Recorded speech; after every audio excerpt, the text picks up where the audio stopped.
మాట్లాడతారు. ఎలా అది ఇష్టమా? మరి ఈయనెందుకు సమర్థించాడు?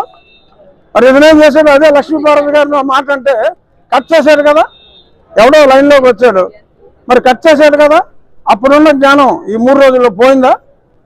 సాక్షికి సంబంధం లేదంటే, సాక్షిలో మాట్లాడి సాక్షికి సంబంధం లేదంటే ఆ కొమ్మినేని ఖండించుంటే అతను ఇమ్మీడియట్గా నువ్వు వెళ్ళిపో అని చెప్పి ఇక్కడ అనుంటే సాక్షికి సంబంధం లేదని నమ్ముండేవాళ్ళు.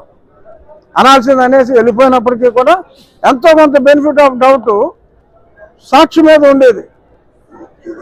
ఇతని మీద ఎటువంటి అనుమానం లేదు. కృష్ణరాజు అన్నాడు చాలా వరస్ట్గా మాట్లాడతాడు. అదేదో సంఘం అంటున్నాడు, ఆ సంఘం ఉందో లేదో కూడా ఎవరికీ తెలియదు. సంఘంలో అన్ని తనే కూడా అయ్యుండొచ్చు. అంతెందుకు, ఈవెన్ ఒక జర్నలిస్ట్ గారు కూడా నిన్న పేరు నాకు గుర్తులేదు, నేను జర్నలిస్ట్ అని చెప్పుకుంటానికి సిగ్గుపడుతున్నాను, ఇటువంటి వెధవలు పనికిమాలిన వెధవలు ఉన్నారు. అరే ఎలా మాట్లాడతారండి? ఆడు ఓ తల్లికి పుట్టినోడే కదా. పైగా ఆడు మాట్లాడింది 150 ఎన్జిఓలు ఉన్నాయన్నారు. రాష్ట్రం మొత్తం మీద 109 ఉన్నాయి.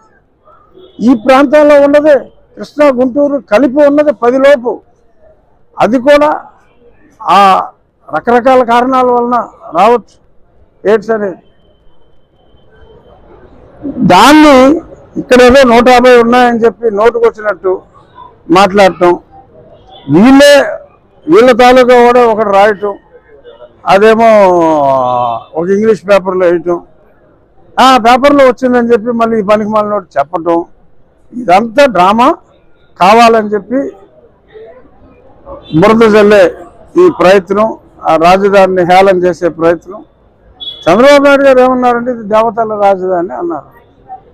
కేరళను కూడా గాడ్స్ ఓన్ కంట్రీ అంటారు.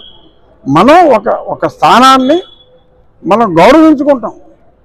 మనకున్న రాజధానిగా నిర్ణయించుకున్న భూమిని, ఇది ఒకప్పుడు కర్మభూమి, ఎంతోమంది రాజులు శాతవాహనులు పరిపాలించారు, దేవతల రాజధానికి కూడా ఇదే పేరు. సో కాబట్టి దీన్ని మనం దేవతల రాజధానిగా భావించాలి అని చెప్పి ముఖ్యమంత్రి గారు అంటే, దాన్ని తీసుకుని విపరీతమైన అర్థాలు తీసి ఈ రకంగా నోటుకు వచ్చినట్టు మాట్లాడతాం. ఒక మహిళా సమాజమే కాదు, సభ్య సమాజం కూడా దీన్ని సహించేది లేదు.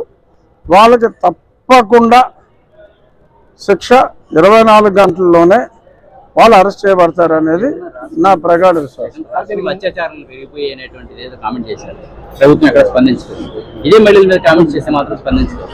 అంటే ఏమో దీని మీద కూడా స్పందించండి, అరెస్ట్ చేయండి అని చెప్తున్నారేమో జగన్మోహన్ రెడ్డి. తొందరగా వీళ్ళిద్దరిని వేసేయండి అని చెప్తున్నాడేమో, చూద్దాం. కోరిక తిరుగుద్దాం.